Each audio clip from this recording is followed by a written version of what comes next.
Bonjour à toutes et à tous et bienvenue dans Racine de Champion. Je suis très heureux de vous retrouver pour ce nouvel épisode. Aujourd'hui, cap sur le monde du basket puisque je reçois la capitaine du Poinçonnet Basket, internationale gabonaise. Je parle bien évidemment de Grace Mbaïkoua qui est avec nous pour ce deuxième épisode de Racine de Champion.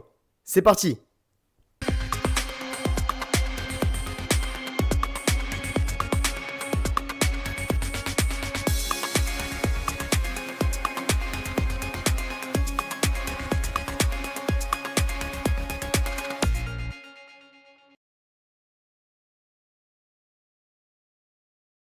Première question globale, est-ce que Oui. tu peux me parler un petit peu, donc toi, on va avant de venir dans le basket, de ton enfance un peu à Poitiers, du cadre familial et puis de tes premiers pas de jeune fille à Poitiers du coup. Ok.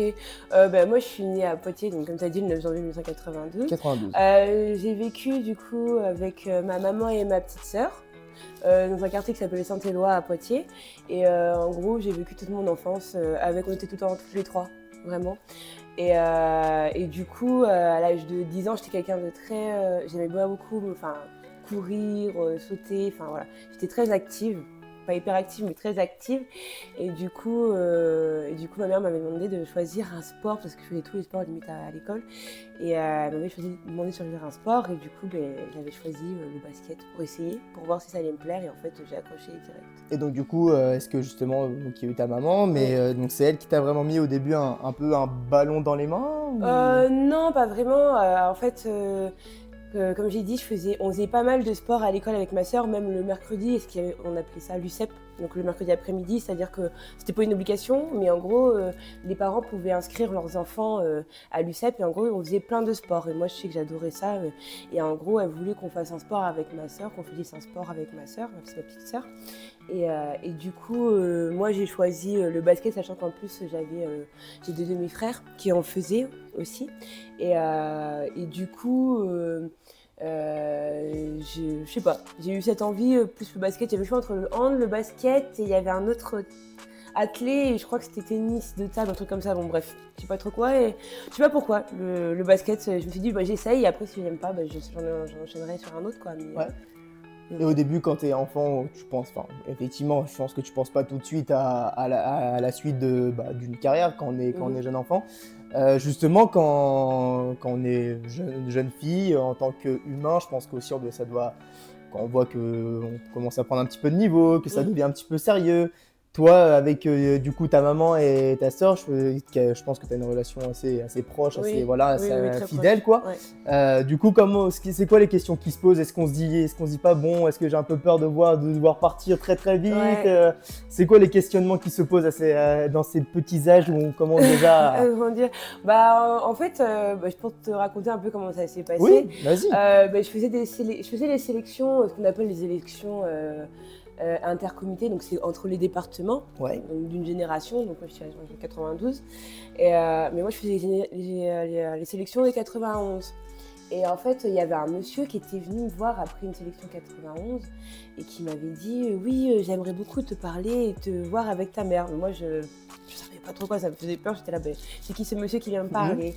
Et du coup, il avait réussi à trouver les coordonnées de ma mère et en fait, c'était le responsable du pôle filles du Poitou-Charentes, donc du Crêpes qui est à Poitiers.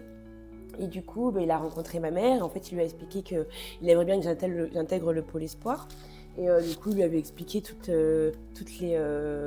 l'organisation du pôle espoir avec les études, le sport, puis la vie, on va dire, la vie au Crêpes, en fait, la vie au Crêpes.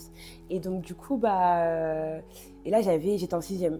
J'étais en sixième et du coup, ma mère, elle avait un peu peur, mais elle sentait que c'était quelque chose que j'aimais beaucoup. Et puis, j'étais assez bonne à l'école à ce moment-là. J'étais assez bonne à l'école et du coup, elle m'a fait confiance, elle m'a demandé. Et du coup, je suis rentrée au Crêpes avec 1 an d'avance. Donc, je suis rentrée en cinquième, d'habitude, on fait 2 ans. Donc, du coup, là, j'en ai fait 3. Et en fait, j'habitais à Poitiers, mais elle a préféré que je sois interne. D'accord. interne au Krebs et tout, parce qu'elle me disait, au moins comme ça, t'es suivi, après les cours, t'as entraînement, et après entraînement, t'as tout de suite ce qu'on appelait l'étude. En fait, là, on avait le temps des devoirs avec les personnes qui nous surveillaient et tout. Elle me disait, au moins t'es dans un cadre sécurisé, je te récupère le week-end, et puis voilà, t'as pas tous les allers-retours à faire et tout. Et donc du coup, j'ai fait ces 3 ans. 3 ans au Krebs de Poitiers, qui se sont super bien passés. Et en fait, au départ, elle avait un petit peu peur, parce que bon, je suis un peu la grande sœur et tout, donc me voir partir à 12 ans pour une mère, bon voilà quoi. Mais comme j'étais pas très loin, au moins ça a fait un premier test et tout, et puis ça s'est super bien passé, donc moi j'étais contente et elle aussi. Et toi du coup, est-ce que tu as très vite réussi? Parce que je pense si elle, ça lui fait peur, toi ça t'a fait peur aussi ou pas sur le coup? Oui, j'avais un peu peur parce qu'en fait je savais même pas qu'il y avait cette étape-là. Ah oui, d'accord. Moi j'étais juste, on fait du basket, puis on monte des catégories. Voilà, on monte des catégories, et puis voilà, j'avais pas du tout ces notions de sélection, de pôle après de centre de formation, et puis tout ce qui s'ensuit. J'avais pas ce ficelage du basket en fait, et du sport qui peut amener du coup au sport de haut niveau. Et du coup, moi j'avais un peu peur, je comprenais pas déjà pourquoi moi. Et en fait, quand je suis arrivée, j'étais la plus jeune, et les filles qui étaient au Krebs, un peu plus âgées, et elles m'ont super bien intégrée, ça s'est super bien passé. Et du coup, j'avais plus peur à l'instant T, quoi. Ok, et justement, donc t'en parlais, hein, c'était aussi un moyen, comme ta maman te l'a dit, il fallait lier les études et le sport. Est-ce que toi, tu peux me raconter, même si maintenant je pense que c'était il y a un petit peu longtemps, mais comment on gère au début le fait de devoir continuer, parce que tu l'as dit, tu étais assez bon élève à l'école, mais de devoir continuer à allier les cours et puis en plus les entraînements, sur comment on gère sa concentration dans ces moments-là quand on est jeune on sait que les études, ça reste encore important à ce moment-là aussi. Oui, c'est... alors, ça fait longtemps, oui. Mais moi, je sais que déjà, moi, ma mère, c'était les études avant tout, donc elle savait très bien que si en gros ça descendait, c'était même plus la peine de penser au basket. Et puis même au Krebs, ils avaient déjà cette marque-là en mode si on n'a pas de bonnes notes, on joue pas, on s'entraîne pas et on joue pas. Et puis moi, j'avais pas envie de décevoir. Et en fait, du coup, je pense que ça se fait au fur et à mesure. En plus, on a des emplois du temps aménagés. Donc du coup, on arrive au fur et à mesure à se créer du temps pour nos devoirs, à se créer du temps aussi pour la récupération après les entraînements et tout. Mais moi, je pense que je l'ai pas mal vécu, parce que sinon j'en aurais eu un souvenir. Vraiment, et moi je sais que j'ai pas eu de souvenir on va dire négatif de ces premiers pas, on va dire, en mode sport-études. Donc je pense que ça se fait au fur et à mesure, parce que tant qu'on sait ce qu'on veut et qu'on veut pas, on sait que si on veut continuer à faire du basket, et ce que j'adorais faire, je savais que il fallait pas que je me trouve en fait au niveau scolaire, quoi. Ok.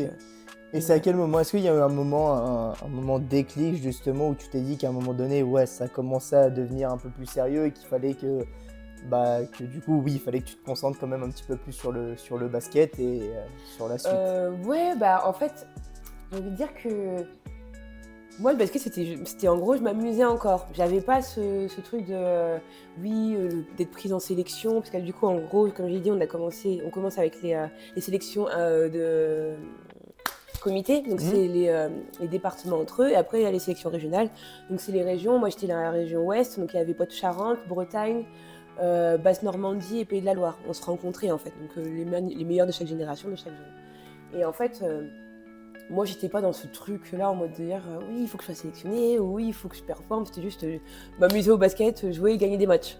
Ça, par contre, moi, j'étais une compétitrice, donc gagner des matchs et tout. Donc, du coup, je me mettais pas la pression par rapport à ça. Et du coup, j'avais quelques facilités par rapport à mon physique qui faisaient que j'arrivais toujours à me débrouiller en fait au basket. Comme je t'ai dit, j'ai fait des sélections 90 du coup j'avais 2 ans d'avance, j'ai fait 91 et puis après 92. Donc j'ai fait plein de sélections, alors qu'en vrai, si on a un cursus normal, on en a à peu près 5. Moi, j'ai dû en faire 10. Ah oui. Tu vois. Et du coup, pour moi, c'était juste de l'amusement. Je me prenais pas vraiment la tête. Et après, je pense, après le pôle, je me suis dit, ok. Donc, tu es partie alors, après le pôle, j'ai tout fait à Poitiers. Okay. Très bien. J'ai tout fait à Poitiers. Je suis restée jouer en cadet de France en cadet de France à Poitiers. Pour te dire, j'avais fait des tests de présélection pour l'INSEP, mais j'avais pas été prise. Alors, j'avais été nulle, j'avais une pression. Là, par contre, tu vois, j'avais une pression pas possible. Je me disais, qu'est-ce que je fais là? À l'entretien, limite, on m'avait dit que tu veux venir. J'avais dit non, je me sens pas prête. Et vraiment, c'était une grosse pression pour moi. T'avais quel âge à ce moment-là, à peu près? J'étais en 3e. Donc, ouais, 16, 15, 16. 14, 15. Ouais, d'accord, ok. J'avais 15, j'avais 15. Parce que je suis les débuts d'année et du coup, c'était en février. D'accord. Et du coup, trop peur. Et pareil, j'avais fait aussi les tests pour Bourges. Mais là aussi, trop peur. Enfin, j'avais été nulle. J'étais nulle aussi. Et du coup, pas prise non plus. Et en fait, du coup, je suis restée à Poitiers où là aussi, pareil, internat, alors que je viens de Poitiers. À part ma dernière année de lycée, mais parce que bon, j'avais pas des très bonnes notes là, du coup. Ah, ok. Du coup, c'est honnête. Oui, non, j'avais pas des très très bonnes notes, du coup, j'avais arrêté l'internat et tout. Je pense que heureusement, parce que du coup, trop de... En gros, quand t'es au collège, t'as un peu de comment dire? Temps? Bah non, mais t'as moins de distractions, je trouve. D'accord. Tu vois, t'étais plus entourée et tout. Au lycée, tu grandis un peu plus, et dans l'adolescence pure, là, trop de distractions. Ouais. Et puis, t'as les copines, tu parles dans l'internat et tout. Et puis j'avais fait S, du coup, c'était assez dur. Ok, ouais, carrément. C'était assez dur. J'imagine. Et du coup... je suis restée, j'ai joué en cadet de France et en même temps, je faisais certains matchs avec l'équipe de Poitiers, l'équipe senior était en National 2. Donc des fois, je faisais 2 matchs un week-end, je jouais un peu avec la National 2 et puis avec les cadets de France le lendemain, le dimanche. Ok. Et justement, est-ce que ça a été... donc tu m'as parlé de ces tests à l'INSEP et puis à Bourges, du coup, est-ce que ça a été...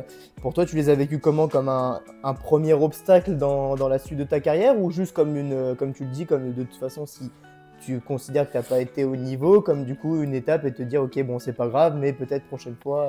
En fait, je me suis dit, c'est pas ce que je veux. Ah ouais? Oui. Ok. En fait, j'avais peur. Donc, du coup, j'étais sur le terrain, je faisais n'importe quoi. Enfin, j'étais très timide. En plus, à l'époque, j'étais très introvertie. Donc, je parlais pas et tout. J'avais juste une copine de Bretagne qui était avec moi et tout. On se soutenait. Et oui, je parlais pas et tout. Et en fait, je me suis dit, mais est-ce que c'est ce que je veux parce que là j'avais toujours été à Poitiers et tout, être loin et puis être dans l'exigence pure et dure, juste du basket. Et en fait, ça me faisait peur. Donc je me suis peut-être mis un frein moi-même. Je sais pas. Ça se trouve, si j'avais eu, je sais pas, quelqu'un à côté pour me dire vas-y, Grâce, prends-toi, peut-être que ça aurait eu un déclic, je sais pas. Mais en tout cas, c'est là vraiment je me suis rendu compte et je me suis dit ah oui, c'est genre là c'est vraiment de la sélection pour aller dans du basket. Vraiment, je sais pas. Pour moi, c'était une autre dimension et elle me faisait peur, cette dimension-là. Et du coup, déjà à ce moment-là donc de ta vie, du coup, dans cette période d'adolescence où tu es entre le basket, les études, c'est quoi les valeurs et les principes, on va dire, de vie qui t'accompagnent déjà un petit peu à cette période et qu'on t'a transmis et qui peut-être par la suite t'ont permis d'évoluer aussi, toi, sur le plan sportif, mais sur le plan humain aussi? Moi, alors mes valeurs, je pense que j'ai toujours eues, c'est partage, être dans la cohésion, vraiment l'équipe. C'est pour ça aussi que j'avais choisi le basket, parce que déjà j'ai choisi un sport co, parce que moi j'aime trop être avec les gens, avoir un objectif commun avec d'autres personnes qu'un objectif toute seule. Et du coup ça dans le basket, je l'avais, et comme j'étais pas mal, du coup je sentais la vie en collectivité. Et donc du coup c'est vraiment le respect entre personnes qui ont un même but et du coup essayer de partager, de motiver, de donner de la positivité, parce que j'aime bien rigoler, genre toujours être dans le smile, voilà. Et du coup ça c'est vraiment des valeurs positives, mais dans le partage, dans la cohésion, dans le collectif, et voilà, qu'on soit tout ensemble pour un même but en fait. D'où le choix du sport collectif. Ouais, exactement. Et voilà, c'est la fin de cet épisode de Racines de Champion. J'espère qu'il vous aura plu. N'hésitez pas à venir me suivre sur Instagram et sur TikTok pour retrouver les quelques petits extraits aussi que je poste en format vertical. Et nous, on se retrouve très très bientôt pour un nouvel épisode de Racines de Champion. À bientôt!